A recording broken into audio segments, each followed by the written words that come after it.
बुखार आया, पैरासिटामोल। सिर दर्द हुआ, पैरासिटामोल।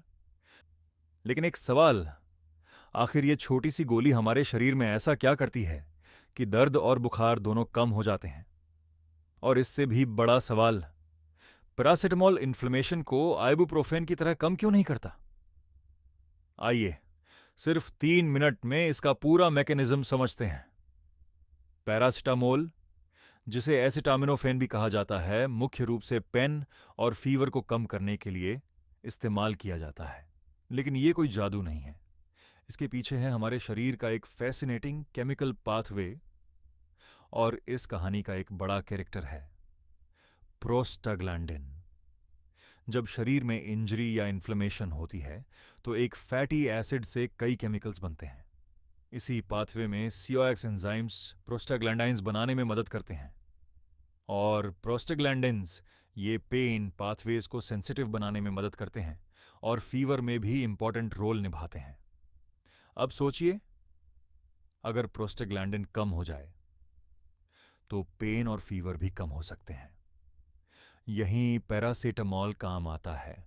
पैरासीटामोल का इफेक्ट खासकर सेंट्रल नर्वस सिस्टम यानी ब्रेन और स्पाइनल कॉर्ड में प्रोस्टाग्लैंडिन प्रोडक्शन को कम करने से जुड़ा है। इससे पेन सिग्नलिंग कम होती है और आपको दर्द कम महसूस होता है। लेकिन अब आता है सबसे इंटरेस्टिंग पार्ट, फीवर कैसे उतरता है। जब इन्फेक्शन के दौरान इन्फ्लेमेटरी सिग्नल्स बढ़ते हैं तो ब्रेन के हाइपोथैलेमस में प्रोस्टाग्लैंडिन E2 बढ़ सकता है। इससे शरीर का टेम्परेचर सेट पॉइंट ऊपर चला जाता है और हमें फीवर महसूस होता है।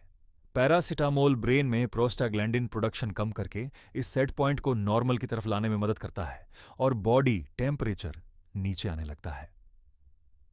अब एक सवाल जो बहुत लोग पूछते हैं, अगर दोनों कॉक्स और प्रोस्टाग्लैंडिन से जुड़े हैं तो पैरासिटामोल और इबुप्रोफेन एक जैसे क्यों नहीं है? क्योंकि पैरासिटामोल का पेरिफेरल एंटी इन्फ्लेमेटरी इफेक्ट बहुत कमजोर होता है, लेकिन इबुप्रोफेन जैसे NSAIDs, pain plus fever plus stronger anti inflammatory effect, यही दोनों के बीच एक बड़ा डिफरेंस है। लेकिन यहाँ एक वार्निंग जरूरी है। पैरासिटामोल आमतौर पर रिकमेंडेड डोज में सेफ होता है, लेकिन ज्यादा मात्रा में लेना डेंजरस हो सकता है। ओवरडोज में लिवर में टॉक्सिक मेटाबोलाइट NAPQI बढ़ सकता है। नॉर्मली ग्लूटाथियोन इसे न्यूट्रलाइज करता है, लेकिन बहुत ज्यादा पैरासिटामोल लेने पर लिवर की प्रोटेक्टिव कैपेसिटी कम पड़ सकती है और सीरियस लिवर इंजरी हो सकती है। तो अगली बार जब आप पैरासिटामोल की टैबलेट देखें तो इसे सिर्फ बुखार की गोली मत समझिए। ये ब्रेन में प्रोस्टाग्लैंडिन पाथवे को अफेक्ट करके पेन और फीवर को कंट्रोल करने में मदद करती है। और याद रखिए, मेडिसिन छोटी हो सकती है लेकिन उसका मैकेनिज्म बहुत बड़ा हो सकता है। ऐसी ही मेडिसिन्स को आसान और इंटरेस्टिंग तरीके से समझने के लिए सब्सक्राइब जरूर करें।